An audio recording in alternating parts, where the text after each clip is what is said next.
Melihat tampang mabuk Alvin, Adi tidak sabar untuk bertanya padanya, "Alvin, apakah tuanmu memberimu sepatah kata pun?"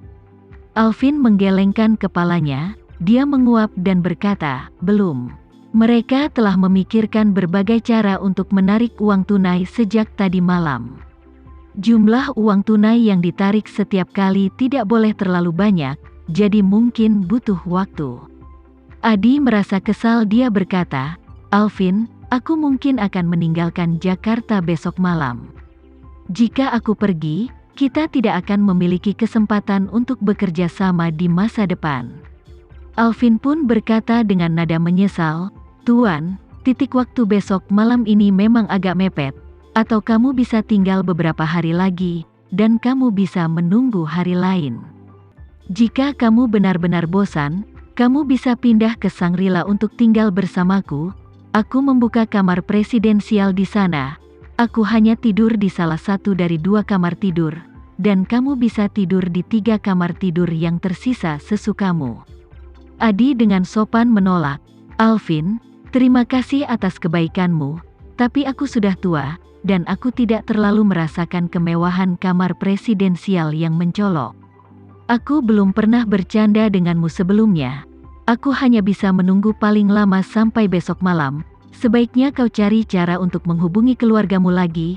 Katakan padanya, kalau tidak ada produk baru besok malam, maka tidak perlu bekerja sama di masa depan." Alvin mengangguk, "Oke, izinkan aku bertanya, dan aku akan memberitahumu besok." Adi buru-buru berkata, "Kalau begitu sampai jumpa di sini besok." "Oke." Alvin setuju tanpa ragu, menepuk dadanya dan berkata, "Sampai jumpa besok." Malam itu, Alvin pergi ke Royal Club untuk ketiga kalinya. Ini adalah hari ketiga berturut-turut dia berada di sini. Sama seperti 2 kali sebelumnya, hari ini dia masih menghabiskan uang seperti air dan dikelilingi oleh keindahan. Alvin tidak minum banyak anggur hari ini, karena samar-samar dia bisa menebak bahwa kehidupan mewah dan uangnya akan berakhir malam ini. Setelah Tuan Renza tidak lagi membutuhkan dia untuk bertindak seperti itu, dia harus kembali ke Johan untuk mengelola adik laki-lakinya, mengelola industri atas namanya.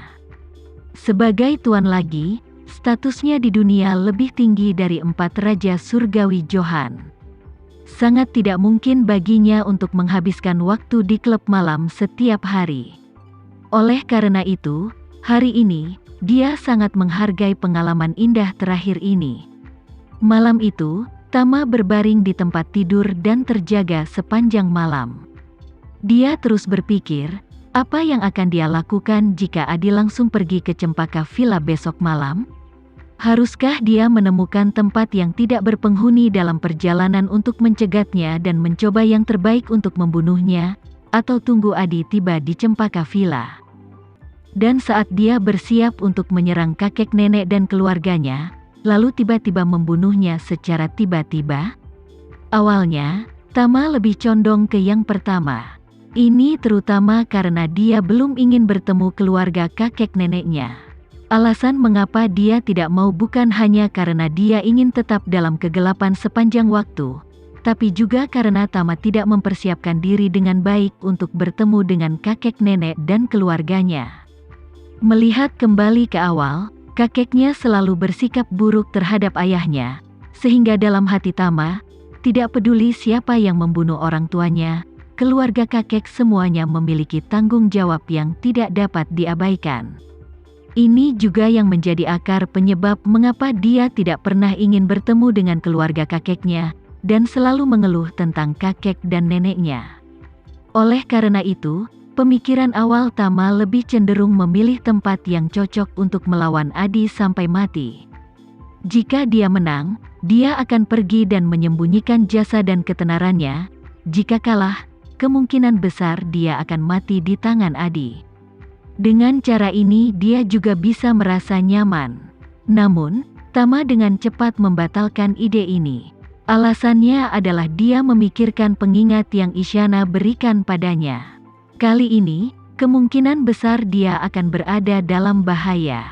Jika dia tidak bisa bertahan malam itu, maka dia harus memberitahu kakek nenek dan keluarga neneknya bahwa Tama, siapa yang mereka rindukan siang dan malam, masih hidup.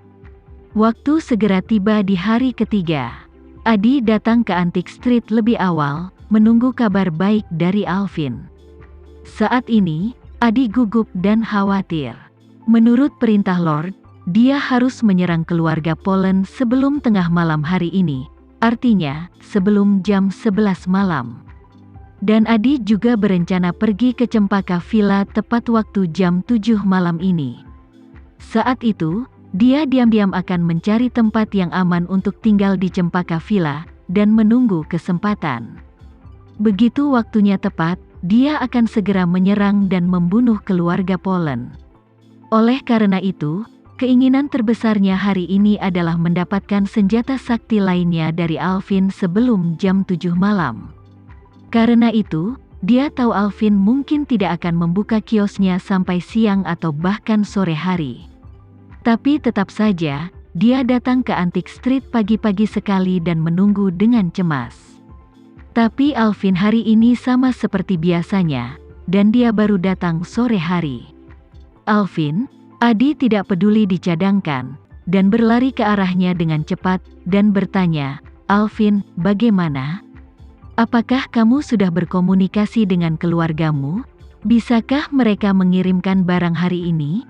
Alvin menggelengkan kepalanya, dan berkata tanpa daya, "Maafkan aku, Tuan, atasan saya memberitahu saya bahwa dia tidak dapat mengirimkan barang hari ini." Saat dia berkata, Alvin melihat ekspresi kecewa Adi, dan buru-buru menambahkan. Namun, dia mengatakan bahwa dia pergi ke tempat lain dalam semalam untuk membuat barang lain. Sekarang ada banyak barang di tangan, jadi dia berencana menunggu 2 hari untuk mengumpulkan 1 batch. Jika kamu tertarik, tunggu 2 hari lagi. Mungkin aku bisa memberimu 5 atau 8 potong sekaligus. Adi bertanya dengan heran, "Barang lain? Di mana kamu membuatnya? Jenis barang apa?" Alvin menggelengkan kepalanya dan berkata, "Di mana dia membeli barang? Tidak masalah sama sekali. Dia akan memberitahu saya bahwa saya hanya bertanggung jawab atas distribusi. Tapi jangan khawatir, aku akan mengambilnya untukmu dalam 2 hari." Adi menghela nafas dengan penyesalan, dan berkata, "Hei, sejujurnya, Alvin, aku akan pergi ke ibu kota dengan kereta api malam ini.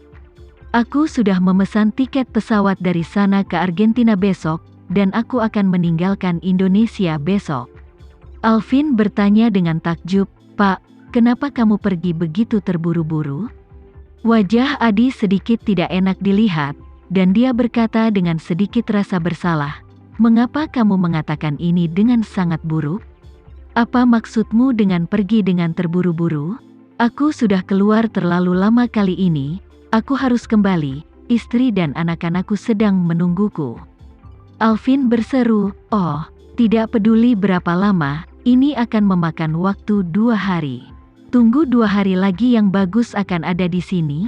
Jangan khawatir, aku pasti akan memintanya untuk membawakanmu yang terbaik dulu." Adi menggelengkan kepalanya tanpa daya, "Aku benar-benar tidak sabar menunggu kali ini. Kamu telepon dia dan katakan padanya, jika dia masih ingin berbisnis denganku, seseorang bisa mengirimkannya sekarang, masih ada waktu, dan Anda tidak perlu khawatir tentang uang, selama barangnya bagus, meski harganya 2 kali lipat, aku tidak masalah." Alvin mengangkat bahu dan berkata, "Aku baru saja memberitahunya di telepon, dan aku bahkan mengatakan bahwa jika itu benar-benar tidak nyaman baginya, aku bisa menyetir ke sana untuk mengambilnya, tapi mereka bilang paling cepat lusa." Saat dia berkata, Alvin melanjutkan, "Sejujurnya, alasan mengapa orang-orang ini dapat melakukan bisnis ini tanpa ketahuan adalah karena mereka tidak mengutamakan uang, tapi utamakan keselamatan. Itu sebabnya mereka tidak terbalik selama bertahun-tahun. Kalau ada yang bisa mengubah rencana awal mereka dengan meminta harga tinggi, mereka pasti sudah lama ditangkap oleh agen." Mendengar hal tersebut, Hati Adi yang mendambakan senjata sakti benar-benar mati. Dia mengangguk ringan dalam kekecewaan besar, dan mendesah, sepertinya tidak ada kesempatan untuk bekerja sama lagi kali ini. Alvin pun terlihat menyesal, aku tidak bisa membantu Tuan. Ayo bekerja sama lagi saat kita punya kesempatan.